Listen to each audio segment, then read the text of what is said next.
Bahagia mengerjakan tugas. Kali ini saya akan membagikan taktik baik bagaimana pembelajaran dilakukan dengan merdeka belajar.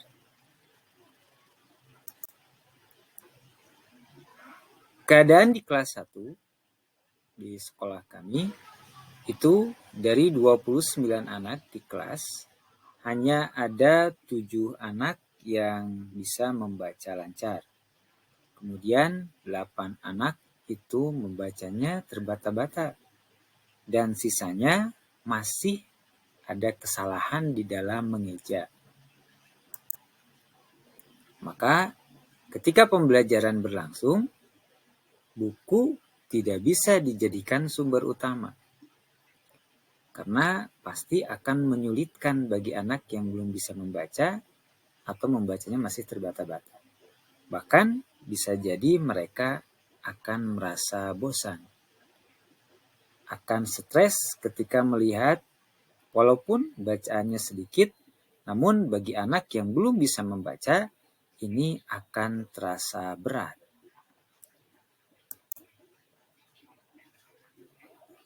Gambar. Inilah yang menjadi fokus di dalam pembelajaran pada pertemuan ini. Jadi pembelajaran menggunakan media gambar tanpa tulisan sama sekali. Kenapa? Supaya semua anak itu bisa dalam fokus yang sama. Kalau ada tulisan satu saja, maka fokusnya itu akan terbagi. Anak yang bisa membaca, yang sudah tahu huruf, dan yang belum. Namun, ketika gambar saja disajikan, maka semua anak akan fokus sama pada gambar tersebut. Pada pembelajaran kali ini, yang akan diangkat atau digunakan, yaitu mengenai disiplin. Di sini sudah disiapkan beberapa gambar yang tentunya anak-anak nanti diajak untuk mengamati dan dikaitkan dengan kehidupan sehari-hari yang terjadi di lingkungan sekitarnya. Adapun di sini ada jam menunjukkan jam 7. Itu adalah waktu di mana anak-anak masuk sekolah. Baik yang PTM maupun yang online. Kemudian ada gambar, ini ada yang ditilang. Lalu ada pelanggaran lalu lintas juga. Lalu ada anak yang berseragam. Kemudian ada juga anak yang menaiki pagar.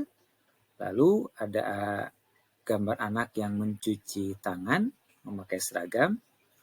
Ini bagian dari aturan yang ada di sekolah.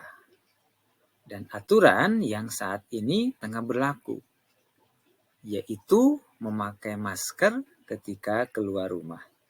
Ini ada pada gambar di atas. Ada seorang dewasa yang tidak memakai masker. Nah, ini dalam pembelajaran ini anak-anak diajak untuk berdiskusi, mengamati fenomena yang ada di sekitarnya dengan dikaitkan pada gambar yang disajikan.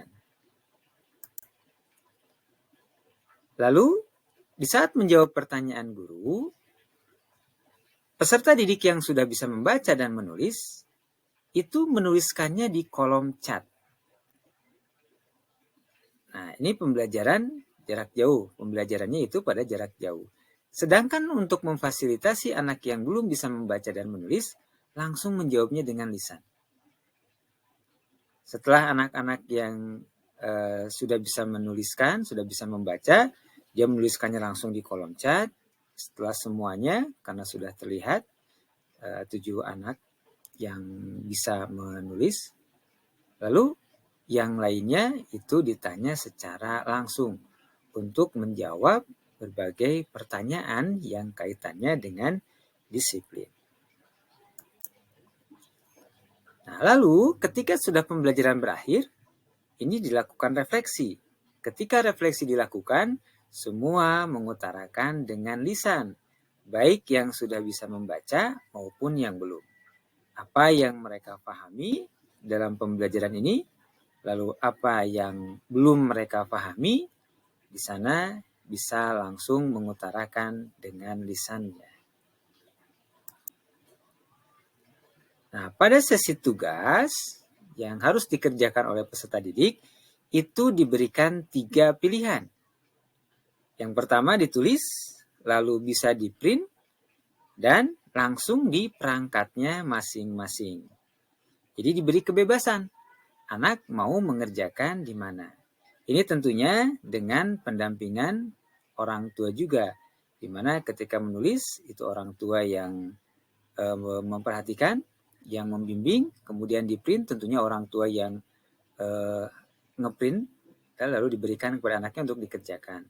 Lalu ada juga yang langsung di perangkat. Berikut ini adalah contoh-contoh tugas yang dilakukan secara tertulis, lalu ada yang di-print, dan ada juga yang langsung di perangkat.